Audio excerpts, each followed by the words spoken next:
The year was approximately 570 CE.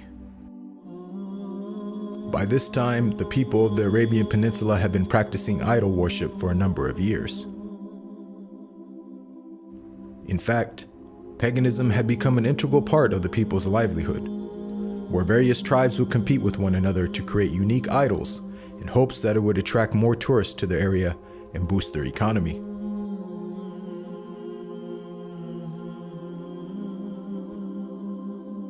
None were more successful in this endeavor than the people of Mecca. And by the end of the 6th century, the city of Mecca had become the center point for all religious tourism and trade in the region. That was until a Yemeni king by the name of Abraha had decided that he wanted his kingdom to the south to become the central religious and economic point in the Arabian Peninsula. And so, Abraha devised a plan to create an immaculate building that would be so grand it would overshadow the city of Mecca and attract all of its tourists and business.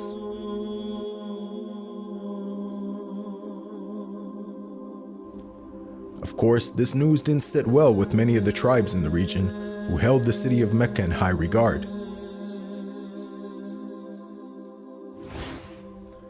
One night, a short while after the initial opening of Abraha's new building, a lone tribesman managed to sneak into the area undetected. He then proceeded to desecrate the whole building.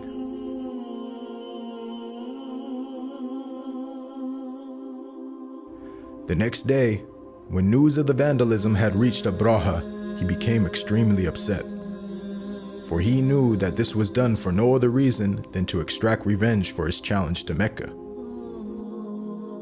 And so, Abraha gathered his troops and announced that he intended to go and destroy the sacred house in Mecca once and for all.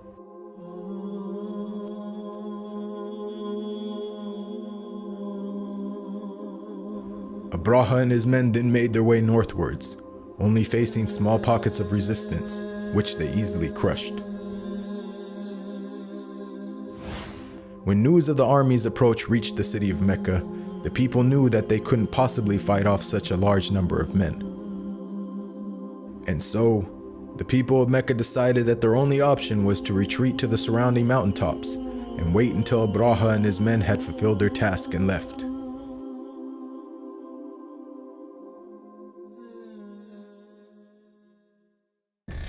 By the time the army had reached the outskirts of Mecca, the city was completely empty, and it seemed as if there was nothing that could stand between Abraha and the sacred house which he had come to destroy.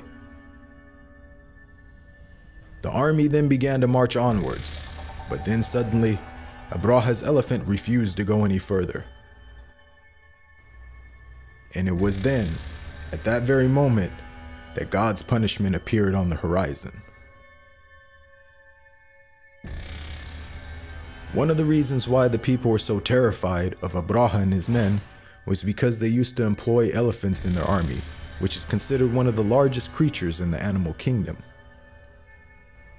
And so, God Almighty responded to Abraha's arrogance by sending an army of one of the smallest and most harmless creatures on earth to destroy them. As the flock drew near, the birds then quickly began to descend, casting their stones on Abraha and their men with such speed and force that it said that most of the men were killed right on the spot.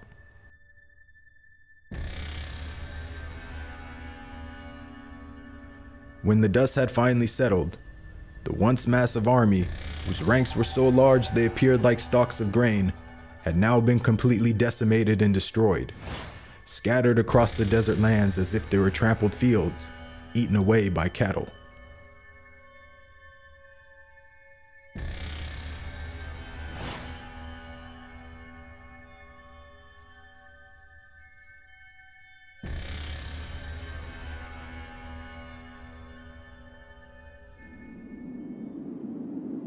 As all this was taking place, some distance away, far upon the mountaintops surrounding Mecca, the people of the city stood and watched in amazement as everything unfolded.